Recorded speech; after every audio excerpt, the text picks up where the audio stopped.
Welcome back nurses to GNM special. और आज जो हम गायनेकोलॉजी का जो हमारा एक यूनिट बचा हुआ था, जो कि यूनिट 5 है हमारा, जिसका नाम है माता जन्म तंत्र संबंधी अन्य रोग। जो हमने बहुत सारी डिजीजेस हमने डिस्कस की थी, पर कुछ डिजीजेस जो है इस चैप्टर में बचे हुए हैं जिसको हमें डिस्कस करना है। तो इसमें सबसे पहला डिजीज़ है, डिजीज़ या फिर कंडीशन बोल सकते हैं, गायनेकोलॉजिकल डिसऑर्डर्स बोल सकते हैं। तो जो सबसे पहला है वो है हमारा रेट्रोवर्जन ऑफ यूट्रस। तो इसमें हम दो चीज़ें पढ़ेंगे, ठीक है। एक तो रेट्रोवर्जन पढ़ेंगे और एक रेट्रोफ्लेक्शन पढ़ेंगे, ठीक है। तो सबसे पहले हम देखते हैं retroversion. Retroversion is a term used when the long axis of the corpus and cervix are in line and whole uterus turn backward in relation to long axis of the birth canal. तो इसका मतलब यह है कि जो uterus है vagina के पीछे की तरफ मुड़ जाता है, ठीक है, और सर्विक्स एवं कॉर्पस एक सीध में आ जाता है, इसको रेट्रोवर्जन कहलाता है। तो हम इसको यहाँ पे डायग्राम से देखते हैं। तो ये रेट्रोवर्जन का हमारे यहाँ पे डायग्राम है, ठीक है। तो जो यहाँ पे हमें दिख रहा है कि जो ये सर्विक्स है, ये कॉर्पस ऑफ द यूट्रस है, ठीक है, और ये जो है पूरा एक सीध में जब आ जाता है तो इसको बोलते हैं रेट्रोवर्जन ऑफ द यूट्रस, ठीक है। तो नॉर्मली ये पूरे सीध में नहीं रहता है, ठीक है, नॉर्मली ये इधर घुमा हुआ रहता है, ठीक है, ऐसे करके ऐसे करके, ठीक है। यहाँ पे ब्लेडर रहता है, ऐसे करके ब्लेडर से आया रहता है, और यहाँ पे रहता है यूट्रस, ठीक है। पर ये इधर घूम के इधर आ गया है, तो इसको हम बोलेंगे रेट्रोवर्जन। फिर हम देखते हैं रेट्रोफ्लेक्शन। रेट्रोफ्लेक्शन क्या होता है? The corpus bend backward from the cervix and whole uterus turns back side. यह स्थिति जब यूट्रस वेजाना के पीछे की ओर मुड़ जाता है तथा यूट्रस का कॉर्पस भाग भी पीछे की ओर झुक जाता है, इसको रेट्रोफ्लेक्शन कहते हैं। तो यहाँ पे आपको दिख रहा होगा कि ये जो है एक लाइन में नहीं है, ये सर्विक्स यहाँ पे है, फिर इसका जो कॉर्पस है ये यहाँ पे है, ठीक है। तो ये इधर से पूरा झुक गया, ऐसे कर्व बन गया, ठीक है, ये सीधा है, ये कर्व बन गया, तो इसी को बोलेंगे रेट्रोफ्लेक्शन। तो दोनों में आपको डिफरेंस यहाँ पे दिख गया होगा। फिर हम देखते हैं इसके जो कितने तरह के होते हैं, कितने टाइप्स होते हैं इसके बारे में, ठीक है। तो सबसे पहले हम टाइप्स को देखें। तो टाइप्स जो है रेट्रोवर्जन के हम टाइप को देखते हैं, तो फर्स्ट डिग्री, सेकंड डिग्री और थर्ड डिग्री होता है, ठीक है। तो फर्स्ट डिग्री में क्या होता है कि ये सेक्रल प्रोमोन्ट्री की ओर, मतलब भाग सीधा खड़ा होता है, परंतु ये सेक्रल प्रोमोन्ट्री की ओर झुका रहता है। सेकंड डिग्री में क्या होता है कि जो सेक्रम क्षेत्र में रहता है परंतु इंटरनल ओएस के नीचे नहीं आता है। थर्ड डिग्री में क्या होता है कि यूट्रस फंडस के इंटरनल ओएस के नीचे की तरफ हो जाता है, ठीक है। तो यहाँ पे आपको दिख रहा होगा ये तो नॉर्मल पोजीशन होता है, ठीक है, यूट्रस का ये नॉर्मल पोजीशन होता है। जब फर्स्ट डिग्री जो होता है, फर्स्ट डिग्री ऐसे हो जाता है जिसमें कि जो है ये होता है हमारा सेक्रल प्रोमोन्ट्री, ठीक है। सेक्रल प्रोमोन्ट्री जो यहाँ पे लिखा हुआ है ना, ये वाला पार्ट होता है, तो इसकी तरफ रहता है, ठीक है, इसको बोलते हैं सेक्रल प्रोमोन्ट्री फर्स्ट डिग्री।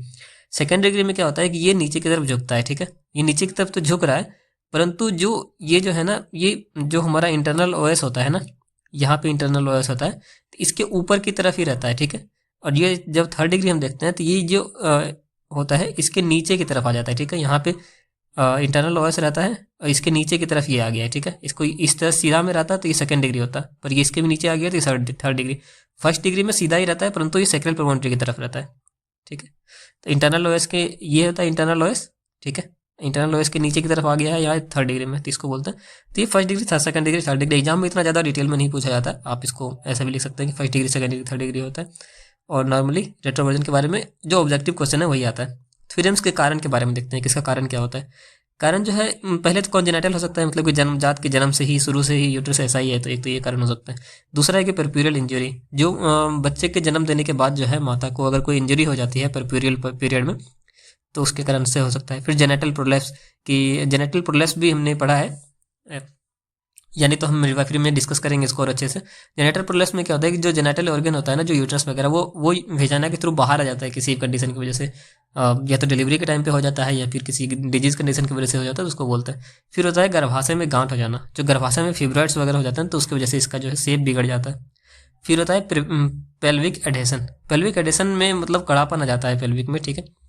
फिर जो PID यानी कि पेल्विक इन्फ्लेमेटरी डिजीजेस जो होती है, इसके बारे में हमने डिस्कस किया है ऑलरेडी, तो उसके वजह से भी हो सकता है। फिर हम देखते हैं इसके क्लिनिकल मैनिफेस्टेशन के बारे में कि इसमें क्या क्या लक्षण हमें देखने को मिलते हैं। तो अगर हम सबसे पहले लक्षण की बात करें तो लक्षण में या तो कभी कभी लक्षण रहित हो सकता है, मतलब कि कोई लक्षण हमें नहीं दिखेगा। कभी कभी है कि प्री मेंस्ट्रुअल पेल्विक पेन हो जाता है, कि मतलब अगर मेंस्ट्रुएशन से पहले पेल्विक में दर्द होने लगता है। फिर बैक एक, पीठ में दर्द होता है, और दर्दयुक्त संभोग यानी कि जिसको हम डिस्पेरेनिया भी बोलते हैं, कि संभोग के टाइम पे दर्द होने लगता है। सर्विस की दिशा ऊपर की ओर हो जाती है, सर्विस की दिशा जो है वो ऊपर की तरफ, थोड़ा ऊपर की तरफ खिसक जाती है। तो इसके फिर यूट्रस की जो सतत में अनुभव,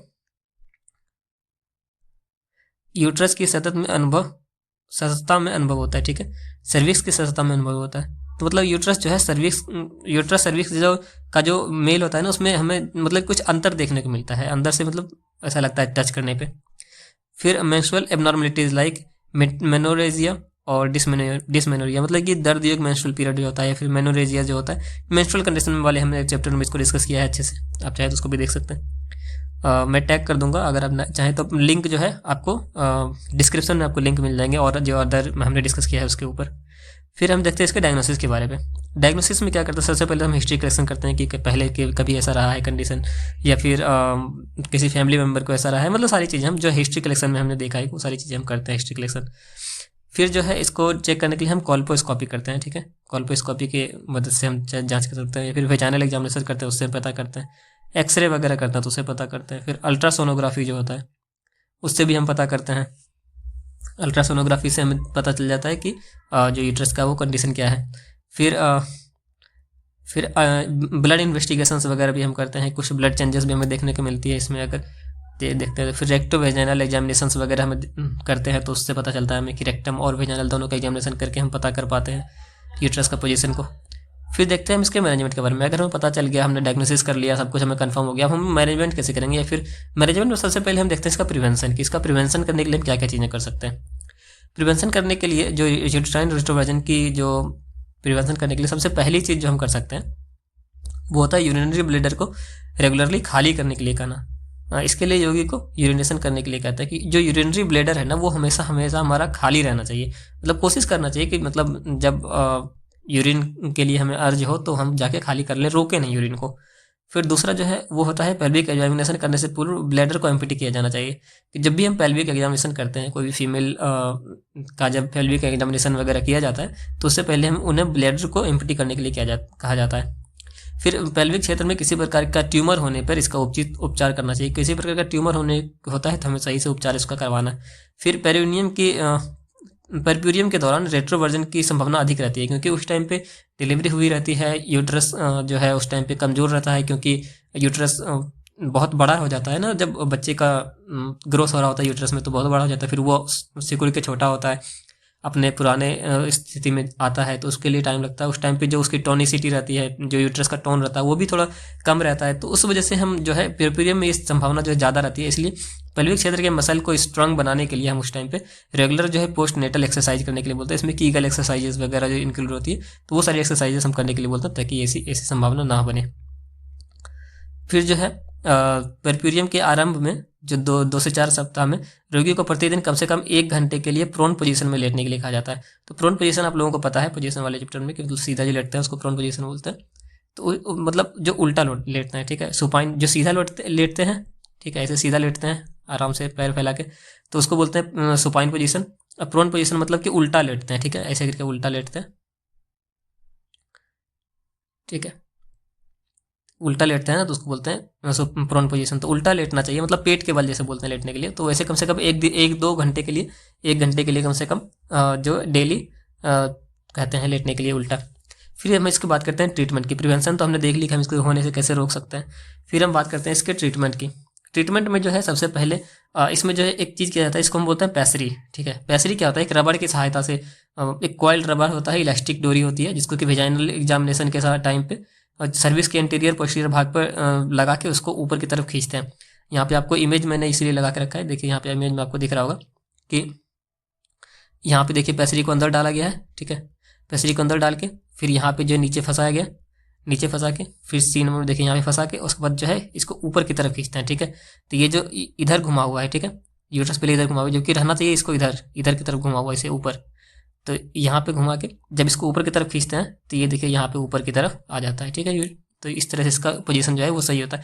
तो ये पैसरी जो है सबसे पहले जो है इस्तेमाल किया जाता है इसके उपचार के लिए। अगर पैसरी काम नहीं आती है, मान लीजिए कि पैसरी किया, जैसे कि होता है ना कि रिंग को आगे की ओर खींचा जाता है, जैसे यूट्रस जो है सामान्य स्थिति में आ जाता है, यानी कि जो उसका नॉर्मल पोजीशन क्या होता है यूट्रस का, एंटीवर्टेड एंटीफ्लेक्स्ड, ये इसका नॉर्मल पोजीशन होता है। ये आपको मतलब मुंह में याद होना चाहिए, एकदम जुबान पे ही होना चाहिए कि यूट्रस का नॉर्मल पोजीशन क्या होता है, एंटीवर्टेड एंटीफ्लेक्स्ड। तो ये याद होना चाहिए। तो इस स्थिति में आ जाती है नॉर्मली रिंग जो पैसरी की सहायता से। पर अगर ऐसा नहीं होता है, मान लीजिए पैसरी सहायक की वजह से नहीं हुआ सही, तो फिर हम करते हैं इसकी सर्जरी। तो अगर पेसरी का उपचार सफल नहीं होता है तो सर्जरी के द्वारा यूट्रस से लिगामेंट की लंबाई में परिवर्तन किया जाता है, जिससे कि यूट्रस अपनी सामान्य स्थिति में आ जाता है। तो ये सारी चीज़ें सही हो जाती है। ठीक है, तो ये था हमारा चैप्टर, जो पहला टॉपिक था हमारा रेट्रोवर्जन ऑफ द यूट्रस। तो आई होप कि आपको अच्छा लगा होगा, और आपको अच्छा लगा तो आप जो है वीडियो को लाइक शेयर सब्सक्राइब जरूर करें। फिर जो अगला चैप्टर हम पढ़ेंगे वो डिफरेंट चीज़ों के बारे में पढ़ेंगे। अगला जो है हमारा टॉपिक है वो है जेनेटल फिस्टुला, उसके बारे में वीडियो भी जल्दी आएगी। तो मिलते हैं आपसे अगले वीडियो में। धन्यवाद।